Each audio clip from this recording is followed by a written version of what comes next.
ഈ അഷറഫൊക്കെ അതിൻ്റെ പീക്കിൽ നിൽക്കുന്ന ഒരാളാണ്. കാരണം ആർട്ട് അസിസ്റ്റൻ്റായിട്ട് വർക്ക് ചെയ്ത് തുടങ്ങിയ ഒരാൾ സിനിമയുടെ പല മേഖലകളിലും ക്യാമറ അസിസ്റ്റൻ്റായിട്ട് വർക്ക് ചെയ്തിട്ടുണ്ട് പുള്ളി. കോസ്റ്റ്യൂം അസിസ്റ്റൻ്റായിട്ട് വർക്ക് എൻ്റെ അടുത്ത് പറഞ്ഞിട്ടുണ്ടോ, എൻ്റെ അടുത്ത് പറഞ്ഞു, ബോസേ നിങ്ങൾ പണ്ട് ഷാർജ ടു ഷാർജ എന്ന് പറഞ്ഞ സിനിമയിൽ അഭിനയിക്കുമ്പോൾ അന്ന് ജയറാമേട്ടൻ്റെ കൂടെ ബൈക്കിൻ്റെ ബാക്കിൽ കയറി പോകുന്നൊരു സീനുണ്ട് നിങ്ങൾ. ഞാൻ പറഞ്ഞാൽ ആ ശരിയാണ്, ആലപ്പുഴ. ഞാനാണ് ആ ബൈക്കൊക്കെ തുടച്ച് വൃത്തിയാക്കി കൊണ്ടുവന്നത്. അല്ല, അങ്ങനെ ഒരാള് ഭയങ്കര ഇതൊക്കെ കഴിഞ്ഞ് നാളെ ദുബായിലൊക്കെ പോയി കാശുണ്ടാക്കിയാൽ തിരിച്ച് വീണ്ടും സിനിമയിലേക്ക് തന്നെ അതുകൊണ്ടത് പിന്നെ സിനിമയിൽ ഇൻവെസ്റ്റ് ചെയ്യാന്ന് പറയുന്നത് പാഷൻ കൊണ്ടാണ്. അങ്ങനെ പുള്ളി ഇപ്പം എത്ര സിനിമ ചെയ്ത്. അപ്പം ഇങ്ങനെ ഒരു സിനിമ ഇത്ര സ്കെയിലൊരു പടം ചെയ്യുമ്പോഴും എനിക്ക് അതിലൂടെ നല്ല വേഷം വേണമെന്നാണ് പൊതുവെ വിചാരിക്കുക.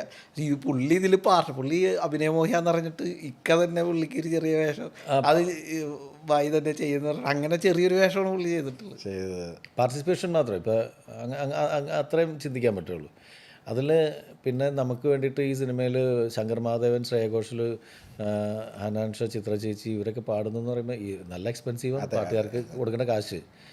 അതൊക്കെ ഇങ്ങനെ ഒരു സിനിമയ്ക്ക് വേണ്ടിയിട്ട് നമ്മൾ പറയുമ്പോൾ ഞാൻ മ്യൂസിക് ഡയറക്ടറായിട്ട് നിന്നിട്ട് നമ്മൾ ചെയ്യുന്ന പാട്ടുകൾ പിലാക്കില നമുക്ക് ഇത് ചെയ്യുന്നത് ബസ് എന്താണെന്ന് വെച്ചാൽ ചെയ്തു എന്ന് പറഞ്ഞിട്ട് നമുക്ക് ഫ്രീഡം തരിക. ശങ്കർ സാറിനും ശ്രേയ ഘോഷലിനെ കൊണ്ടും ചിത്ര ചേച്ചിനോടൊക്കെ പാടിക്കാനുള്ള കാശ് മുടക്കാനായിട്ടുള്ളൊരു പ്രൊഡ്യൂസർ എന്ന് പറയുന്നത് സിനിമയ്ക്ക് വേണ്ടിയിട്ട് അതിൻ്റെ നന്മയ്ക്ക് വേണ്ടിയിട്ട് കൂടെ നിൽക്കുന്ന ആളാണ്. അതെ അതെ. അദ്ദേഹത്തിൻ്റെ ഇത് കണക്ട് ചെയ്ത് എനിക്ക് മുന്നേ പറഞ്ഞൊരു ടോപ്പിക്ക് ആണ് ഇതിൻ്റെ അത് ജോയിൻ ചെയ്യാൻ തോന്നുന്നത്. കാരണം ഒരു ഉത്സവത്തിൻ്റെ സീക്വൻസ് എടുക്കാൻ വേണ്ടിയിട്ട് ഇരാറ്റുമായിട്ട് സെറ്റ് ചെയ്ത് ക്രെയിൻ കൊണ്ടുവന്ന് റോഡ് ടാർ ചെയ്ത് അത്രയും സെറ്റ് ഇട്ട് അത് കംപ്ലീറ്റ്ലി പൊളിച്ച് മറ്റൊരു സ്ഥലത്തേക്ക് അത് എത്രത്തോളം സാമ്പത്തികമായിട്ട് ഉള്ള ഒരു നഷ്ടം അത് ഷൂട്ട് നടന്നില്ലെങ്കിൽ നമുക്ക് അറിയാലോ, ഊഹിക്കാമല്ലോ. അപ്പം അന്നേരമൊക്കെ ഇത്രയും അത് അനുവദിക്കുന്ന ഒരു പ്രൊഡ്യൂസർ എന്ന് പറഞ്ഞാൽ തീർച്ചയായിട്ടും നമുക്കത് അപ്രീഷിയേറ്റ് ചെയ്യേണ്ട ഒരു പാഷനാണ്. സിനിമയുടെ വിജയത്തിന് വേണ്ടിയിട്ട് കൂടെ നിൽക്കും, സിനിമയ്ക്ക് വേണ്ടിയിട്ട് കാശ് ചിലവാക്കണം. അദ്ദേഹത്തിന് യാതൊരു പണിയുണ്ടല്ലോ സിനിമയ്ക്ക്. അപ്പോൾ തീർച്ചയായിട്ടും നമ്മളുടെ കടമ എന്താണെന്ന് വെച്ചിട്ടുണ്ടെങ്കിൽ നല്ലൊരു സിനിമ സംഭവിക്കട്ടെ എന്ന് പ്രാർത്ഥിക്കണം. അതിൻ്റെ അകത്തുള്ള യൂണിറ്റുകളിൽ എല്ലാവരും പ്രാർത്ഥിച്ചു. കാരണം വെച്ചിട്ടുണ്ടെങ്കിൽ എല്ലാവർക്കും 10 ദിവസത്തെ ബാറ്റ് അഡ്വാൻസ് കൊടുത്ത മനുഷ്യനാണ്. അതായത് 50 ദിവസം മൊത്തം ഷൂട്ടിംഗ് ഉണ്ടായിരുന്നു. 40 ദിവസമായപ്പോൾ തന്നെ ഫുൾ പേയ്മെൻറ്റ് സെറ്റിൽ ചെയ്തു എല്ലാവർക്കും. ഷൂട്ടിംഗ് തുടങ്ങുന്നതിന് മുമ്പ് തന്നെ ആദ്യത്തെ 10 ദിവസത്തെ പൈസ കൊടുത്തു. 10 ദിവസം കഴിഞ്ഞപ്പോൾ നെക്സ്റ്റ് 10 ഡേയ്സിൻ്റെ പൈസ അഡ്വാൻസ് അങ്ങനെ സെറ്റിൽ ചെയ്താണ്. ഓക്കെ, അപ്പം എല്ലാവരും വളരെ ഹാപ്പി ആയിട്ട് വിരിഞ്ഞൊരു ലൊക്കേഷനാണ്. ഉറപ്പായിട്ട് ഈ ജാഫ്രിക്കയുടെ ഒരു ക്യാരക്ടറിനെ പറ്റി പറഞ്ഞു കഴിഞ്ഞാൽ ഇക്കയുടെ സിനിമകളിലൊരു സാന്നിധ്യമാണ്. നിങ്ങൾ വർഷങ്ങൾക്ക് മുന്നേ അറിയുന്ന ആൾക്കാരാണ് ശരിക്കും. ആ ഒരു സൗഹൃദം എങ്ങനെയാണ്? ജാഫർ ഇടുക്കിക്കാരനാണ് ശരിക്കും. ഇടുക്കി ജാഫർ എന്നാണ്. പണ്ട് മിമിക്രിയിൽ ഉണ്ടായിരുന്ന സമയത്ത് അഭിയും കാര്യങ്ങളൊക്കെ ഉള്ള സമയത്ത് ജാഫർ ഞങ്ങളുടെ പരിപാടികൾ കാണാൻ വേണ്ടിയിട്ട് വന്നിട്ടുണ്ട്. ജാഫർ സൗണ്ട് ഓപ്പറേറ്റ് ചെയ്യുമായിരുന്നു. അന്ന് മിമിക്രി ആർട്ടിസ്റ്റ് അല്ല, അന്ന് വേറെ രസിക എന്ന് പറയുന്ന ട്രൂപ്പിൽ സൗണ്ട് ഓപ്പറേറ്ററായിട്ട് വന്ന് പിന്നെ ഇടയ്ക്ക് സ്കിറ്റ് കളിക്കാൻ കയറി. അങ്ങനെ വളരെ സ്റ്റെപ്പ് ബൈ സ്റ്റെപ്പായിട്ട് വന്ന് ഇന്നത്തെ നിലയിൽ ഏറ്റവും നല്ല ആക്ടേഴ്സിൽ ഒരാളായിട്ട്. ഇടയ്ക്ക് ജാഫറിന് വലിയൊരു പ്രോബ്ലമൊക്കെ വന്നു. ജാഫറിന് മറ്റേ മണിയുടെ മരണവുമായിട്ട് ബന്ധപ്പെട്ട് കണക്ട് ചെയ്തിട്ട് ചോദ്യം ചെയ്യലും കാര്യങ്ങളൊക്കെ ഉണ്ടായിരുന്നു. അപ്പോൾ അദ്ദേഹം സിനിമയിൽ നിന്ന് പരിപൂർണമായിട്ട് ഒഴിവാക്കപ്പെട്ടു. സ്റ്റേജ് ഷോകളിൽ നിന്ന് ഒഴിവാക്കപ്പെട്ടു. അങ്ങനെ ഒഴിവാക്കപ്പെട്ടു. അപ്പോൾ കാരണം നമുക്കറിയാം അങ്ങനെയുള്ളൊരു സൗഹൃദം. ഇപ്പോൾ മണി നമ്മുടെ ചങ്ക് സുഹൃത്താണ്.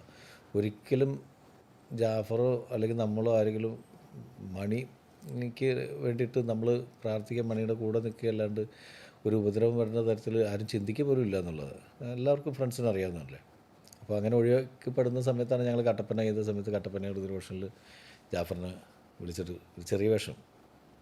ജാഫറാണ് വിഷ്ണുവിൻ്റെ അടുത്ത് പറഞ്ഞത്, നീയാടവേ കട്ടപ്പനയിൽ ഋതിക് റോഷൻ എന്ന് പറയുന്നൊരു ഡയലോഗ്. പിന്നെ അയാൾ നല്ല ആക്ടറാണ്. അപ്പോൾ നമുക്ക് ഉപയോഗിക്കാൻ പറ്റുന്ന ഔദാര്യം കാണിക്കുന്നതല്ല നമുക്ക് ആ കഥാപാത്രം നന്നാകാൻ വേണ്ടിയിട്ട് ജാഫർ ചെയ്താൽ നന്നായിരിക്കുന്നു എന്ന് പറഞ്ഞാൽ വിളിക്കുന്നതാണ്. അല്ലാണ്ട് ജാഫറിനെ രക്ഷിക്കാൻ വേണ്ടി ചെയ്യുന്ന ഒരു പരിപാടിയല്ലത്.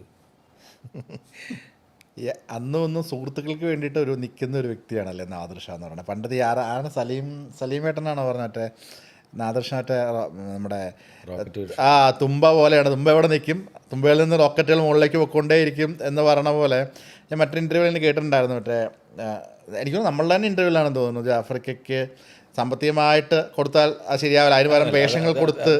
അങ്ങനെയല്ല, അത് നമ്മൾ ആ സമയത്തൊരു ട്രിപ്പ് പോകണ്ടായിരുന്നു, അമേരിക്കൻ ഷോ. ആ ഷോയിൽ ജാഫറിനെ കൂടി ഉൾപ്പെടുത്താൻ വേണ്ടി ഞാൻ ശ്രമിച്ചു. അപ്പോൾ അതിന് വേണ്ടിയിട്ട് ഒരു അഡ്വാൻസ്. ജാഫർ ഭയങ്കര അഭിമാനിയാണ്, വെറുതെ കാശുണ്ടെങ്കിൽ കൊടുത്താലൊന്നും മേടിക്കുന്നില്ല. അപ്പോൾ ഒരു ഷോവുമായിട്ട് ബന്ധപ്പെട്ട് പൈസ കൊടുക്കാൻ അവന് സാമ്പത്തികമായിട്ട് അത്ര അത്യാവശ്യമാണെന്ന് മനസ്സിലായപ്പോൾ ചെയ്യുന്നുള്ളൂ. അതൊക്കെ സൗഹൃദങ്ങളിൽ ഇപ്പം ഞാൻ പറയട്ടെ, എനിക്കൊരാവശ്യം വന്ന് എൻ്റെ സുഹൃത്തുക്കൾ സഹായിക്കുമെന്ന് ഞാൻ വിശ്വസിച്ചുകൊണ്ടിരിക്കുന്ന സമയത്ത്, പ്രതീക്ഷിക്കുന്ന സമയത്ത് തന്നെ സഹായിക്കുക മനസ്സ് തോന്നണം, അതല്ലാണ്ട് സുഹൃത്തല്ല. അപ്പോൾ പിന്നെ എപ്പോഴെപ്പോഴും പോയിട്ട് എനിക്ക് ജാഫറിനെ സഹായിച്ചുകൊണ്ടിരിക്കാൻ പറ്റില്ലല്ലോ. എപ്പോഴെങ്കിലൊക്കെ അല്ലെങ്കിൽ ജാഫറിനെ സഹായിക്കാൻ ഒരുപാട് സുഹൃത്തുക്കളുണ്ട്, എല്ലാവരും പല വിധത്തിൽ വിഷമിക്കുന്ന ആൾക്കാരുണ്ട്, എല്ലാവരും പോയി എപ്പോഴെപ്പോഴും നമുക്ക് സഹായിക്കാൻ പറ്റുന്നില്ല. പക്ഷേ ആവശ്യഘട്ടങ്ങളിൽ നമ്മളുടെ ഒരു ഫോൺ കോളോ ഒരു ഇത് വരുന്നതെന്ന് പറയുന്നത് എല്ലാവരും എക്സ്പെക്റ്റ് ചെയ്യുന്നതാണ്. അതിപ്പോൾ ഞാനായാലും നീയാണെങ്കിലും നമ്മൾ പ്രതീക്ഷിക്കും തീർച്ചയായിട്ടും. അപ്പോൾ ആ സമയത്ത് ചെയ്യാൻ പറ്റുമെങ്കിൽ ചെയ്യുക, അത്രേ ഉള്ളൂ. ഈ പണ്ടത്തെ സ്റ്റേജ് എന്ന് പറഞ്ഞപ്പോൾ അത് കണക്ട് ചെയ്തിട്ട് ചോദിച്ചാൽ, ഈ ദേമാവലി കൊമ്പത്ത് ഇന്നസെൻസ് സാർ അങ്ങനെ ഒരുപാട് ആൾക്കാരുടെ ശബ്ദം അനുകരിച്ചാണ് കാസറ്റ് വന്നിരുന്നത്. ഇന്ന് ചുമ്മാ ഞാൻ വെറുതെ ഒരു റാൻഡമായിട്ട് ചോദിച്ചു കഴിഞ്ഞാൽ, ഇന്ന് അങ്ങനെ ഒരു കാസറ്റ് അല്ലെങ്കിൽ അങ്ങനെ ഒരു ഓഡിയോ, പിന്നീട് സി ഡിയിലേക്കൊക്കെ അതിൻ്റെ വിഷ്വലൈസേഷനൊക്കെ വന്നിട്ടുണ്ടായിരുന്നല്ലോ, ഇന്ന് അങ്ങനെ ഒരു ഒരു സംഭവം ചെയ്യണമെന്ന് വെച്ചോ, ചുമ്മാ അങ്ങനെ ഒരിക്കലും സംഭവം ഒരു പക്ഷേ ഇപ്പോഴത്തെ സാഹചര്യത്തിൽ അങ്ങനെ സംഭവിക്കില്ല അറിയാം. അങ്ങനെ ഉണ്ടെന്നുണ്ടെങ്കിൽ ഈ ഇപ്പോഴത്തെ ആർട്ടിസ്റ്റിൽ ആരെയൊക്കെ വെച്ച് പ്ലേസ് ചെയ്യുമായിരിക്കും? ഒന്നാമത്തെ ഓഡിയോ റൈറ്റ്സ് കിട്ടില്ല നമുക്ക് പാരഡി ചെയ്യാനായിട്ട്. ഓക്കെ, കോപ്പി റൈറ്റ്സ് ഉണ്ട്. എൻ്റെ പാട്ടുകൾ തന്നെ ഇപ്പോൾ ഞാൻ പല കമ്പനിക്കാണ് കൊടുത്തതാണ്. ആ കമ്പനിക്കാരുടെ അടുത്ത് നിന്ന് അതിൻ്റെ പാരഡി ചെയ്യണമെങ്കിൽ കോപ്പി റൈറ്റ്സ് നമ്മൾ വാങ്ങിക്കണം, കാശ് കൊടുത്ത് പഠിക്കണം. അപ്പോൾ അത് ഒരിക്കലും സംഭവിക്കില്ല. ഒരിക്കലും സംഭവിക്കുക അങ്ങനെ ചിന്ത വെറുതെ ട്യൂണുണ്ടാക്കി നമ്മൾ കൂട്ടുകാരുടെ ഇടയിൽ വെറുതെ പാടിക്കൊണ്ട് എടുക്കുക, അല്ലാണ്ട് കച്ചവട സാധ്യതയില്ല. അങ്ങനെ ഒരു സാധ്യതയില്ല. ഓക്കെ. ഇക്കെ ശരിക്കും ഈ സ്റ്റേജ് ഷോസ് ആണ് ഡയറക്ഷനാണ് ഏറ്റവും കൂടുതൽ എൻജോയ് ചെയ്യുന്നത്? സ്റ്റേജ് ഷോയും ഡയറക്റ്റ് ചെയ്യുന്നുണ്ട്, മറ്റേ നമ്മളുടെ സിനിമയും ഡയറക്റ്റ്, രണ്ടും രണ്ട് തരമല്ലേ. സ്റ്റേജിൽ നമ്മൾ ഷോ ഡയറക്റ്റ് ചെയ്യുമ്പോൾ ഓഡിയൻസിൻ്റെ ഫേസ് ടു ഫേസ് നോക്കിയിട്ട് അവരെൻജോയ് ചെയ്തുകൊണ്ടിരിക്കുന്നത്, ഞാൻ ഇൻ്റർവ്യൂസിൽ പറയാറുണ്ട്, ആദ്യത്തെ 5 ഐറ്റത്തിന് മാത്രമേ ഞാൻ ലിസ്റ്റ് ഇടുള്ളൂ. ആദ്യം ഇപ്പോൾ ഒരു ഓപ്പണിംഗ് എന്തായിരിക്കണം, അത് കഴിഞ്ഞിട്ടുള്ള 5 എണ്ണം പ്ലാൻ ചെയ്യും, ബാക്കിയെല്ലാം ബ്ലാങ്ക് ഇടുള്ളൂ. കാരണം പിന്നെ ഓഡിയൻസിൻ്റെ ട്രെൻഡ് നോക്കിയിട്ട് ആ സമയത്ത് എന്ത് ആണ് അവർക്ക് ആവശ്യം എന്നുള്ളത് നമ്മളിങ്ങനെ വാച്ച് ചെയ്തിട്ടാണ് അടുത്ത ഐറ്റത്തിന് പിന്നത്തെ ഒരു 5 ഐറ്റം പ്ലാൻ ചെയ്യും. അങ്ങനെ പോകാമുള്ളൂ. ഓക്കെ. അതാണ് സ്പീഡ്. അത് ഫാസ്റ്റായിട്ട്. പിന്നെ എല്ലാവരുടെ അടുത്ത് ആദ്യമേ പറഞ്ഞിട്ടുണ്ടാവും, നമ്മൾ ഷോ തുടങ്ങുന്നതിന് മുമ്പ് എല്ലാവരും കൂടി വിളിച്ചു നിർത്തിയിട്ട് പറയും, ഏത് സമയത്ത് ആരെയാണ് വിളിക്കണതെന്ന് പറയാൻ പറ്റില്ല, എല്ലാവരും എല്ലാത്തിനും റെഡി ആയിട്ടിരിക്കണം പറയും. അല്ലാണ്ട് ഇയാൾ നോക്കിയിട്ടോ ഒറ്റ ഡാൻസ് കഴിഞ്ഞിട്ടല്ലേ എൻ്റെ പാട്ട്, ഞാൻ കുറച്ച് റിലാക്സ് ആയേക്കാം എന്ന് പറഞ്ഞിട്ട് നിന്ന് അത് നിൽക്കാൻ സമ്മതിക്കില്ല. നമ്മൾ പറയുന്നത് ഒറ്റ കേസുള്ളൂ, ആകെ 2-3 മണിക്കൂറേ പ്രോഗ്രാമുള്ളൂ. ഈ 3 മണിക്കൂർ പണിയെടുക്കണമെങ്കിൽ ലോകത്തിൽ ഏതൊരു തൊഴിലിനേക്കാൾ കൂടുതൽ കാശ് ഈ 3 മണിക്കൂറിൽ 3 മണിക്കൂറിൽ നീ ഒരു കാര്യം മനസ്സിലാക്കും. എൻ്റെ ഒരു തിയറിയിൽ പറയണം, ഒരു പാട്ടുകാരൻ വന്നു, ആ പാട്ടുകാരൻ ആ സ്റ്റേജിൽ 3 മണിക്കൂറുള്ള ഷോയ്ക്ക് കൂടി വന്നാൽ അവൻ 5 പാട്ടേ പാടാൻ പറ്റുള്ളൂ. ബാക്കി പാട്ടുകാരും ഉണ്ടാവും, ഡാൻസും ഉണ്ടാവും.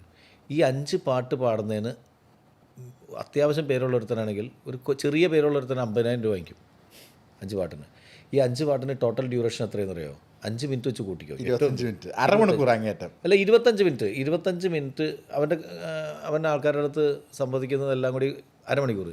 ഈ അരമണിക്കൂറിന് 50,000 രൂപ വാങ്ങിക്കുന്ന ഏത് ഒന്നുമില്ല തൊഴിലുണ്ട്? ഇല്ല. അരമണിക്കൂറിന് 50,000 രൂപ റെമ്യൂണറേഷൻ കിട്ടുമ്പോൾ അവൻ അതിന് ഡെഡിക്കേറ്റഡ് അല്ലാതെ പറ്റുള്ളൂ. എല്ലായിടത്തും പോയി നിൽക്കാൻ സമ്മതിക്കില്ല, മരിച്ചു നിൽക്കണം നിൻ്റെ കൂടെ. നിൽക്കാൻ പറ്റില്ലെങ്കിൽ അവൻ ഈ പണിക്ക് ഇറങ്ങരുത്, പറ്റില്ല, വീട്ടിൽ പോയിരുന്നാൽ മതി.